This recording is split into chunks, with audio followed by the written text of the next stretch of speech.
Hello dear student, here I am Vijay Raj. I welcome you all on this beautiful channel Whole Masti Hai. I appreciate each one of you who has been attached with this beautiful channel Whole Masti Hai. In today's video we will talk about case number 16 of integration. पिछली video में हमने आपको बताया था case number 15 के माध्यम से, जिसके माध्यम से हमने क्या किया था, एक केस समझने के पास 30 क्वेश्चन को लगाने की जहर ट्रिक हमने आपको बताई थी। उसी प्रकार आज की वीडियो में भी हम आपसे वादा करते हैं कि केस नंबर 16 सीखने के बाद आप क्वेश्चन को लगाने की क्षमता 10 जोड़ दो, मतलब कि 40 कर पाओगे। चलो देखते हैं कि केस नंबर 16 क्या करता है। Let's see case number 16। तो स्टार्ट करते हैं केस नंबर 16। जैसा कि आपको थंबनेल में ही बताया गया है कि केस नंबर 16 सीखने के बाद क्वेश्चन को लगाने की कैपेसिटी 4 अंग्रेजी के बाद 0, मतलब कि 40 हो जाएगी। मतलब कि केस नंबर 16 सिखाएंगे और आप क्वेश्चन को लगाने की जो क्षमता है अपने पास 40 रख पाओगे। चलो देखते हैं कि केस नंबर 16 है, मतलब कि ऐसी क्या चहर ट्रिक बताता है। Let's see. हमको पता है, आपको भी पता है, इस पूरे होल मस्ती परिवार को पता है कि यहाँ पे जो भी चीज़ पढ़ाई या बताई जाती है एक कॉन्सेप्ट के थ्रू बताई जाती है, क्योंकि कॉन्सेप्ट ही हमारे लिए पावर का काम करता है। जिसके पास पावर तो सभी काम कर सकते हैं ना। जैसे मोदी जी के पास पावर है, पूरे हिंदुस्तान नहीं पूरे वर्ल्ड को घुमा रहे हैं, तो पावर ही हमारे लिए क्या करता है, सब कुछ है। और पावर आता है कॉन्सेप्ट से, तो हम इसीलिए आपसे सीधा डायरेक्ट टू डायरेक्ट कॉन्सेप्ट की बात करते हैं। यहाँ पे जितने भी सवाल लिखे हैं वही पुरानी बात, केस नंबर 16 इसको लगा देगा। उसके बाद इनको लगाने के बाद अपनी आप मतलब कि बुक खोलना और बुक से जितने भी सवाल इस कैटेगरी से मैच करते हैं उसको अपनी कॉपी में लिखना, और कॉपी को लिखने के बाद उनको लगाना शुरू करना। और शुरू करना तो केस नंबर 16 को पहले समझ लेना, फटाक से सलाह लगाते चले जाओगे। चलो देखते हैं 16 नंबर केस 16 नंबर क्या कहता है। एक सवाल लेंगे, उसी समझा डालेंगे, लेकिन उससे पहले इन सभी सवालों में एक पैटर्न, एक नमूना दिखाई दे रहा है। पैटर्न का मतलब कि जो चीज़ समान हो, सभी में समान हो। क्या? सारे के सारे सवाल पहली बात तो रूट से बने हैं, सब में रूट लगा, सब में रूट लगा, सब में रूट लगा, सब में सब में सब में सब में। और दूसरी बात है, इनके अंदर जितने भी हमारे पास मान लिखे हैं सब कहीं केवल x x x x x है। कुछ लोग पूछेंगे ये भी तो x है, ठीक है, ये भी इसी वाले केस में आ जाएगा। और तीसरी बात है कि जो हमने यहाँ पे x x x x x x लिखा है सबकी घात भी बराबर है। बराबर मतलब कि 1 है। क्या सर जी घात 2 हो जाए केस काम करेगा? नहीं भैया, नहीं भैया। अगर यहाँ पे घात 2 हो जाएगी केस नंबर 16 नहीं काम करेगा। पहले केस समझो कि कहाँ कहाँ लगेगा। पहली बात तो अगर हमारे पास कोई रूट मान हो तो रूट मान है। दूसरी बात यह है कि रूट के अंदर जब कभी भी क्या हो, x लिखा हो, x भी लिखा है, और उसकी घात क्या हो, 1 हो, तब इस प्रकार के सवाल को लगाने के लिए केस नंबर 16 हमारे लिए काम करेगा। और चौथी बात भी है, ओए आखिर क्या चला गया भैया। और केस नंबर 16 में एक चीज और होनी चाहिए, चौथी बात, कि x के बगल में हमारे पास कोई ना कोई एक नियतांक लिखा रहेगा। नियतांक तो भाई हमारे पास कुछ भी हो सकता है ना। हाँ, नियतांक तो हमारे पास कुछ भी हो सकता है ना। कोई भी संख्या हो सकती है, कोई भी अल्फाबेट हो सकता है, कोई भी भिन्न वाली संख्या हो सकती है, कोई भी हमारे पास पाई भी हो सकता है ना। तो नियतांक तो कुछ भी हो सकते हैं। तो आई होप आपको रिकॉग्निशन मतलब कि पहचान कि केस नंबर 16 के सवाल कैसे बने होते हैं ये समझ में आ गया होगा। भाई जी बताओ, अगर क्वेश्चन को पहचान ही नहीं पाओगे तो केस नंबर 16 को सीखने का फायदा क्या होगा? तो सबसे पहले तो हमें पहचानना आना चाहिए ना। तो हमने आपको पहचानना बता दिया कि केस नंबर 16 को पहचानोगे कैसे। सवाल को लिखते हैं, फालतू को बातों को बंद करते हैं। हुई इतना इंक डाल दिया भैया। पहला सवाल हमारे पास क्या है, इंटीग्रेशन 2x माइनस को 1 का dx। देखो इधर, अब केस नंबर 16 ये कहता है कि जब कभी भी रूट वाले मान आ जाया करे ना, तो पहला स्टेप ये है, पहला स्टेप क्या है, ये है कि रूट के अंदर जो भी मान लिखा है उसको हमेशा भैया तुम t मान लेना। क्या मान लेना? t मान लेना। तो क्या करेंगे हम लोग, 2x माइनस को 1 को क्या करेंगे, t मानेंगे। हम सभी को पता है मानी गई चीज का d/dx निकालते हैं, मतलब कि अवकलन निकालते हैं। हमने यहाँ पे d/dx चिपका ही डाला भाई। अवकलन निकाल लो, यहाँ पे 2x है, यहाँ पे 1 है, तो एक बार 2x के साथ में d/dx चला जाएगा, और एक बार दे दिया, हाँ भाई बार 1 के साथ में चला गया d/dx। यहाँ कितना बच गया हमारे पास, dt/dx। दो नेतांक है, नेतांक का अवकलन नहीं निकालते, बाहर चला आएगा, 2 बाहर चला गया। x ऊपर 1 मान लो तो x पावर n वाला फॉर्मूला लग जाएगा। कई बार x पावर n का हमने अवकलन निकालना है, मान हमेशा 1 आता था, अब हम 1 ही लिखेंगे। माइनस 1 का x के सापेक्ष में हमारे पास जो अवकलन होता है कई बार निकाल के आए, 0 होता है, 0 लिख लिया, बराबर dt/dx। बहुत बढ़िया। 2 1 जा 2, अंग्रेजी मीडियम है, सीबीएसई पैटर्न है, आईसीएसई पैटर्न। यहाँ कितना लिखा था हमारे पास dt/dx क्रॉस मल्टीप्लाई। सर जी आजकल अंग्रेजी ज़्यादा यूज कर रहे हुए, अंग्रेज से चले आए का? नहीं नहीं नहीं नहीं, हिंदुस्तानी हिंदी अपनी। इसको ऐसे मल्टीप्लाई, इसको ऐसे मल्टीप्लाई, तो ये कितना हो जाएगा हमारे पास 2dx बराबर, यहाँ पे 1 को dx में मल्टीप्लाई करो तो dx dt ही बच जाएगा। dt। अच्छा, यहाँ पे dx के आगे 2 लिखा है, इसको बॉर्डर पार भेज दो तो dx बराबर यहाँ पे dt लिखा था, ये 2 गुणा में उधर आएगा तो भाग में। सारे मान जो जो तुमने निकाल लिए। अच्छा, ये सारे सवाल किसके हैं? ये सारे सवाल जो केस नंबर शायद 12 से चले आ रहे हैं, सब प्रतिस्थापन के। किसके हैं? प्रतिस्थापन के हैं। मतलब कि जो समाकलन है ना, ये इसकी एक ब्रांच है, इसकी एक शाखा है, वो है प्रतिस्थापन। तो प्रतिस्थापन के हम सारे सवाल बता रहे हैं, लेकिन प्रतिस्थापन को सिखाने का थोड़ा तरीका अलग है। थोड़ा क्या है? तरीका अलग है। हम आपको मतलब कि प्रतिस्थापन के थ्रू सिखाना चाहते, केस के थ्रू दिखाना चाहते हैं कि केस नंबर हमारे लिए 16 किस तरह से हेल्प करने वाला है।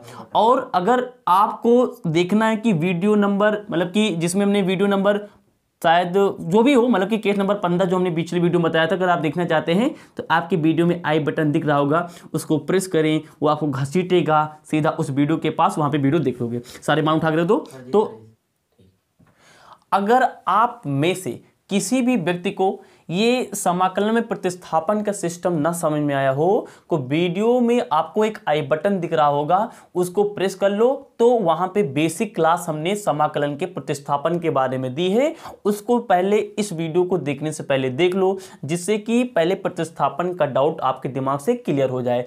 तब ये वीडियो देखोगे तो आप ज़्यादा बेनिफिट हो पाओगे। आई होप आपको बातें समझ में आ गई होंगी। सारे मान रखो, यहाँ पे रूट लगा था, रूट लगा लिया, रूट के अंदर 2x - 1 था, 2x - 1 कितना है हमारे पास t, हमने यहाँ पे टिक लिया। dx यहाँ पे, dx यहाँ पे है, dx किसके बराबर है? dt/2 है, तो हमने यहाँ पे 2 लिख लिया।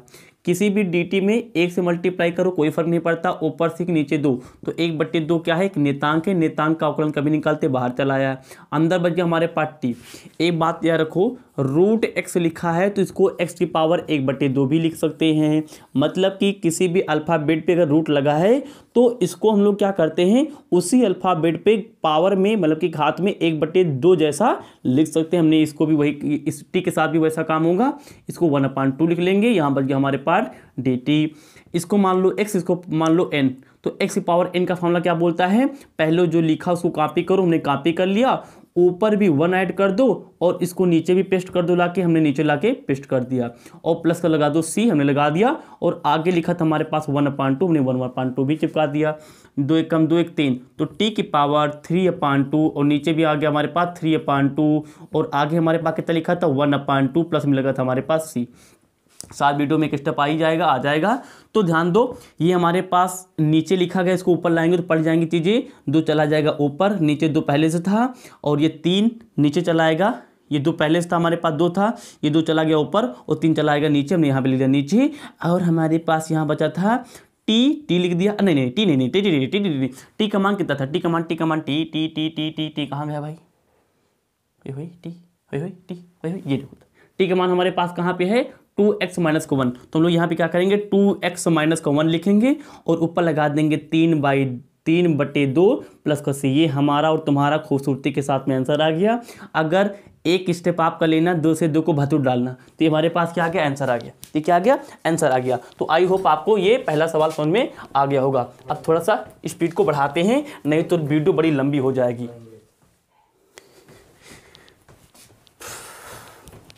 वीडियो को मिटा दे रहे हैं। Your life depends only 2 factors. First is success and second is failure. You don't have 2 choice. You have to select each one of both. Either you have to choose success or what? Failure.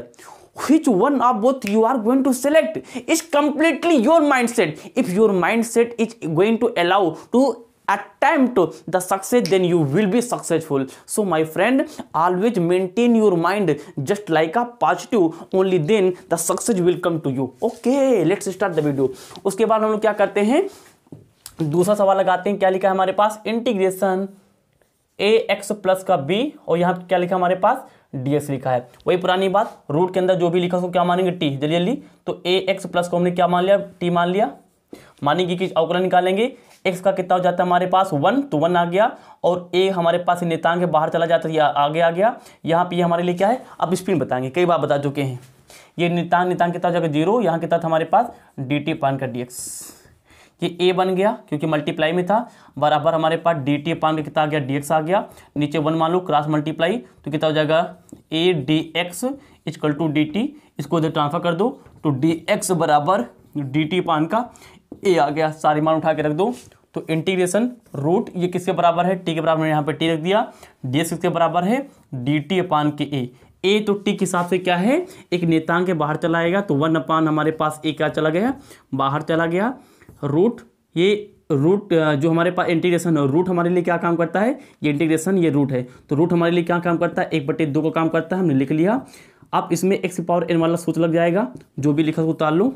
1/2, इसमें ऊपर भी एक add कर दो, नीचे जो लिखा हम लोग इस ऊपर जो लिखा नीचे पेस्ट कर दो. 2 इसको भी सॉल्व किए थे. 3/2 2 पर चला गया, तो 2/3a, और यहाँ कितना आ गया हमारे पास, t की पावर 3/2 प्लस कितना आ गया, c आ गया. ठीक है ना, t का मान धड़ाक से रख दो. t कहाँ गया, t कहाँ गया, ये हमारे पास कितना आ जाएगा, तो 2/3a, और t हमारे पास कितना है, ax प्लस का b की पावर 3/2, और प्लस में लगा लो c. ये हमारा तुम्हारा क्या हो गया, आंसर हो गया. इसको जल्दी से नोट करो, वीडियो लंबा ना हो, थोड़ा स्पीड बढ़ाएंगे. तो आई होप आपको बातें समझ में आ रही होंगी, बातें समझ में आ रही. ठीक है, अब एक काम करते हैं, ये लगवा दिया, ये लगवा दिया, ये आपके लिए होमवर्क हो गया. ये लगवा दे रहे हैं चौथा सवाल, क्योंकि इसमें हमने डबल एक्स यूज किया है, तो डबल एक्स वाला भी सिस्टम इसी से केस नंबर 16 से सॉल्व हो जाएगा. क्योंकि कहीं ना कहीं यहाँ पे ध्यान से देखो, तो इतनी बात तो केस नंबर 16 से मैच कर रही है ना, तो इतनी बात केस नंबर 16 से मैच कर रही है, तो केस नंबर 16 लगा के देखो, हो सकता है कि एक्स का निपटारा हो ही जाए. लगा के देख लेते हैं. तो एक्स रूट का x प्लस 2 का dx, ब्रैकेट के अंदर जो भी इसको क्या मानेंगे t, तो x प्लस 2 बराबर कितना मान लिया t. इसका निकालेंगे हम लोग क्या, d/dx, x प्लस 2 यहाँ पे, और यहाँ पे d/dx, यहाँ पे हमने t लिख लिया. ठीक है, x के सापेक्ष में अवकलन कितना होता है, 1 होता है. ये दो क्या है, नियतांक का अवकलन d/dx, मतलब कि अवकलन 0 हो जाएगा, बराबर dt अपान का dx आ गया. यहाँ पे 1 बचा, यहाँ पे तक dt अपान का dx बन गया. इसको क्रॉस मल्टीप्लाई कर दो नीचे 1 मान के, तो ये कितना हो जाएगा हमारे पास, dx बराबर का dt. सारे मान रख दो फटाक से. तो इंटीग्रेशन, अच्छा ध्यान से देखो, तो इस वाले पूरा जो हमारे पास सवाल है, इसमें हमें 2 मान पता चल गए. x प्लस 2 का मान पता चल गया, जो कि t के बराबर है. dx पता चला गया, जो कि हमारे पास dt के बराबर है. लेकिन हमारे पास x का मान यहाँ पे अवकलन निकालने के बाद कहीं बचा भी नहीं. तो हम दिमाग वाले लोग हैं, हम पहला वाला यहाँ पे जो x प्लस 2 माना था ना, इसी से हम लोग क्या करेंगे, x का मान निकाल लेंगे. कैसे, यहाँ पे x प्लस 2 बराबर t रखा है, यहाँ पे x का मान निकालोगे, तो बराबर के पहले 2 है, मतलब कि प्लस का 2 है, उधर जाएगा तो माइनस का 2 हो जाएगा. तो x बराबर t पहले से था, यहाँ पे ये चला जाएगा माइनस का 2. तो देखो हमारे पास x का मान भी आ गया. सारे मान रखो, तो x का मान कितना हमारे पास, t माइनस का 2, हमने वो भी लिख लिया, रूट लगा दिया. ये वाला मान t के बराबर हमने t लिख लिया, dx इसके बराबर dt, हमने यहाँ पे dt लिख दिया. बहुत बढ़िया. इंटीग्रेशन t माइनस का 2, ये रूट को, ये लगा है रूट, तो हम लोग इसको t की पावर 1/2 लिख सकते हैं. हमने यहाँ पे dt लगा लिया. पहले हम लोग क्या करेंगे, इसका इस t के साथ मल्टीप्लाई, फिर इसका इसके साथ मल्टीप्लाई. तो यहाँ पावर में कुछ नहीं, तो 1 लगा लो. यहाँ t, यहाँ t क्या है हमारे पास, आधार बराबर है, तो एक बार लिखते हैं, घातें जुड़ जाती हैं, तो 1 यहाँ से आ गया, और प्लस का 1/2 यहाँ से आ गया. माइनस लगा था, माइनस लगाओ, यहाँ पे 2, यहाँ पे t की पावर 1/2. अलग अलग चीज़ें पास में आपस में लिख ली जाती हैं, तो मैंने लिख लिया 2, और t की पावर 1/2 लिख लिया. सब में लगा दो छोटा सा ब्रेकेट, और बाहर लगा दो इंटीग्रेशन, अगर लगा दो dx. पहला हमारे पास ये, दूसरा हमारे पास ये है. तो पहले के साथ में इंटीग्रेशन का चिन्ह और dx लाएंगे, दूसरे के साथ में इंटीग्रेशन का चिन्ह और dx लाएंगे. पहले इसको हल भी कर लो इसी के साथ साथ में. तो कितना हो जाएगा हमारे पास, 2 1 कम 2 और 3, तो 3 बटे हमारे पास 2 आ गया, किसके ऊपर, t के ऊपर. और इंटीग्रेशन लगा दिया, डेस लगा दिया। हुई यहाँ पे 2 लिखा था, इंटीग्रेशन ले लिया हमने, 2 एक नेतांक के बाहर चला जाएगा तो टी पावर कितना बन गया, 1/2 बन गया, डेस बन गया। बात समझ में आ गई होगी। यहाँ पे से देख लो, यहाँ टी क्या है, बराबर है घात, यहाँ पे 1 हमने 1 लिख दिया, यहाँ पे कोई भी निशान नहीं तो प्लस होता है तो आधा बराबर है तो घातें जुड़ जाती हैं, तो यहाँ पे 1 आ गया, यहाँ पे प्लस का 1/2 हमने क्या किया, जोड़ लिया, तो 2 1 2 1 3 3/2 आ गया, हमने लिख लिया। ओके, तो अब यहाँ पे टी की पावर 3/2, ये x की पावर n का फॉर्म काम करेगा, पहले इसको उतार लो, तो t की पावर हमने 3/2 उतारा, इसमें भी प्लस ऊपर 1 ऐड कर दो, और 3 + 2 प्लस का 1 ऐड यहाँ पे कर दो, हमने कर दिया, ठीक है ना। आगे कुछ बचा नहीं था, नहीं तो माइनस कर दो, यहाँ कितना हो जाएगा, पहले इसको उतार लो, तो t की पावर 1/2 उतार लिया, प्लस का ऊपर ऐड 1 कर दो, और 1/2 प्लस का 1 नीचे कर दो, प्लस ही लगा दो, इसको हल कर लो, आंसर आ जाएगा। तो 2 1 2 3 5, तो t की पावर 5/2 माइनस 2 2 1 2 1 3, तो t की पावर 3/2 बटे में कितना हो जाएगा, 2 1 2 3 3/2 आ जाएगा। इसको ऊपर लेके चले जाओ फटाक से, तो हो जाएगा 2/5, टी का मान कितना तुमने माना था, टी का मान x + 2, तो x + 2 हमने यहाँ लिख लिया, पावर में लिखा था 5/2 हमने वो लिखा लिया, माइनस इसको ऊपर लेके चले जाओ, तो 2 ऊपर था, 2 ऊपर चला जाए, 2 × 2 4 हो जाएगा, बट्टे में 3 आ गया, यहाँ पे टी लिखा था, टी किसके बराबर है, x + 2 के बराबर, ऊपर लगा लो 3 + 2 और प्लस में लगा दो c, 3/2 प्लस का c, ये हमारे पास क्या आ गया, आंसर आ गया। ये क्या आ गया, आंसर आ गया। आप अपनी कॉपी में इसको नोट कर लो, उसके बाद में स्वयं से ट्राई करो। आई होप आपको समझ में आ गई होंगी। एक सवाल लास्ट में जो कहोगे आप लगा देंगे, सारे सवाल आप खुद से ट्राई करो, क्योंकि हमने सारी आपको केस समझा डाली। कौन सवाल लगा दे हैं, लास्ट वाला सवाल हम आपके लिए फिर लगा दे रहे हैं। क्वेश्चन नंबर 8 क्या कह रहा है, इंटीग्रेशन √πx प्लस का 100 का dx, क्या करेंगे, रूट के अंदर जो भी है इसको क्या मानेंगे, t मानेंगे, तो हमने क्या किया, इसको t के बराबर मान लिया। मानी गई चीज का निकालते हैं, d/dx निकालते हैं, तो πx प्लस का 100 और यहाँ पे d/dx t निकाल लिया। पाई क्या है, कांस्टेंट, एक नियतांक के बाहर चला जाएगा, और d/dx x का कितना होता है 1, हमने यहाँ पे 1 लिख लिया। यहाँ पे 100 क्या है कि नियतांक का अवकलन क्या होता है, 0 होता है, यहाँ 0 लिख लिया, और यहाँ पे dt/, का हमने dx लिख लिया। पाई कम पाई हो जाएगा, तो पाई के नीचे 1 मान लो, बराबर dt/, का dx कर लिया। इसको ना मल्टीप्लाई करो, तो पाई dx बराबर dt लिख लिया। यहाँ पे dx मान निकालो, तो dx बराबर dt/π आ गया। सारे मान उठा के रखो तो आंसर आ जाएगा। तो इंटीग्रेशन πx + 100 कितना है, t है, तो हमने यहाँ पे रूट का t लिख लिया, और dx का मान कितना हमारे पास dt/, का पाई है, हमने यहाँ पे वो भी लिख लिया। ऊपर से 1 से मल्टीप्लाई कर दो, 1/π कांस्टेंट बाहर चला गया, अंतर बच गया हमारे पास t की पावर, ये 1/2 हो जाएगा, dt हो गया। इसमें x की पावर n वाला फॉर्मूला लगा दो, तो t की पावर 1/2 ऊपर रहेगा, ऊपर भी 1 1/2 प्लस में 1 प्लस का c, और आगे लिखा था हमारे पास 1/π हमने लिख लिया। इसको हल कर लो, आंसर आ गया। तो 1/π ये कितना हो जाएगा हमारे पास, 2 1 2 1 3, तो t का मान को तुमने कितना माना था, ये माना था कितना, πx प्लस का 100 मान लिया हमने, t मान रख दिया, और ऊपर कितना लिखा, 2 1 2 1 3, तो 3 हमारे पास 2 आ गया, और नीचे कितना आ गया हमारे पास, 2 1 2 1 3, 3/2 आ गया, प्लस में यहाँ पे लगा दो c, ये हमारा क्या आ गया, हमारा और तुम्हारा आंसर आ गया। हमने क्या क्या इजीली हमने केस नंबर 16 को भी खत्म कर लिया। अगर आपको केस नंबर 16 समझ में आया हो, तो प्लीज़ इस वीडियो के साथ में जिन भी बच्चों को नीड है ये केस वाली पढ़ाई वो समझ में सकते हैं, समझ सकते हैं, क्या समझ में आया ही आएगा, क्योंकि हमारा जलवा है, तो उनके पास में शेयर करो जिससे कि उनका भी बेनिफिट हो सके। Wish you all the very best. Okay, thank you.